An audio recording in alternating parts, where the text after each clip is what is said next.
Kata kalau nak buat contoh lah, dia kata. Satu time kita ni jadi basketball, dia kata. Boleh, saya kata contoh pun. Masa kita dah pencen dah, tapi kita ada duit gratuity pencen ada 100,000 lebih duk dah dalam bank, apa semua. Kita pun masa kerja dulu ada lah, beli tanah tahun tu tahun ni, ada duit lah, ada duit. Kita pun sihat lagi. Kita ni jadi basketball. Anak-anak ni berebut nak tangkap bola ni, basketball, semua duk berebut nak ambil bola ni.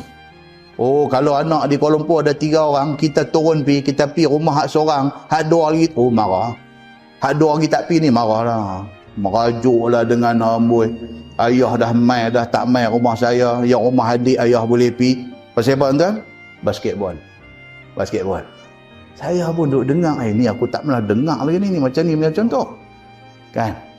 Dia mai pula, satu time Ustaz, dia kata, kita sakit. Tapi tak lorot lagi, sakit. Sakit ni cerita apa? Cerita nak kena ada orang duk dengan kita, nak kena duk peso hal makan minum kita, nak ada hari nak kena bawa pergi klinik ambil ubat kat kita dan sebagainya. Dia kata, Ustaz, masa tu jadi bola sepak. Dia kata, depa sepak kita. Abang sepak main rumah adik, hak nombor 2. Dia kata, aku payah, dia kata, aku kau hang pun kerja. Aku pun kerja ni, tinggal ayah di rumah sekejap lagi apa kalau ke mana kan. Tu nak buh penyepak tu. Kalau buh penyepak punya kasar kan. Nak buh penyepak pergi rumah adik. Dia kata, adik hang tak kerja, laki hang ajar kerja, hang tolonglah tengok. Dia kata, abang betul saya tak kerja. Dia kata, ni anak monyot ni. Saya dengan nak jaga anak lagi, nak jaga bola sepak. Faham tak? Lepas tu Ustaz, dia kata, jadi bola golf. Dia kata, bola golf ni Ustaz, dia pukul tu, dia kira nak pergi pijau terus lah. Nak cantik lagi, dia kata pukul tu masuk lubang terus.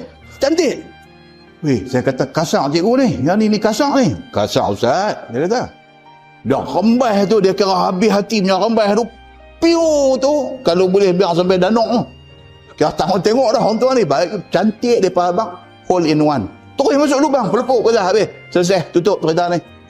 Ustaz, dia kata. Itulah dia kata kehidupan kita. Dia kata panjang umur, dia kata nasib tak baik kalau jumpa ah. Kita ni kalau boleh Ustaz, dia kata, yang kata orang lama punya contoh ni kan, kita ni kalau boleh Ustaz, jadi bola rugby, dia kata. Apa? Bola rugby, dia kata. Ustaz tengok orang main rugby macam mana bola, jatuh dalam selut ni, musim hujan ni, duk main rugby, jatuh dalam selut, berlumur selut di bola tu, terekam bukan tekan ambil, peluk ni, bola rugby ni. Dia kata, kalaulah kita boleh jadi bola rugby sampai hari mati, alhamdulillah, dia kata. Cikgu, saya kata kat dia, kalau saya terlupa, saya telefon cikgu boleh?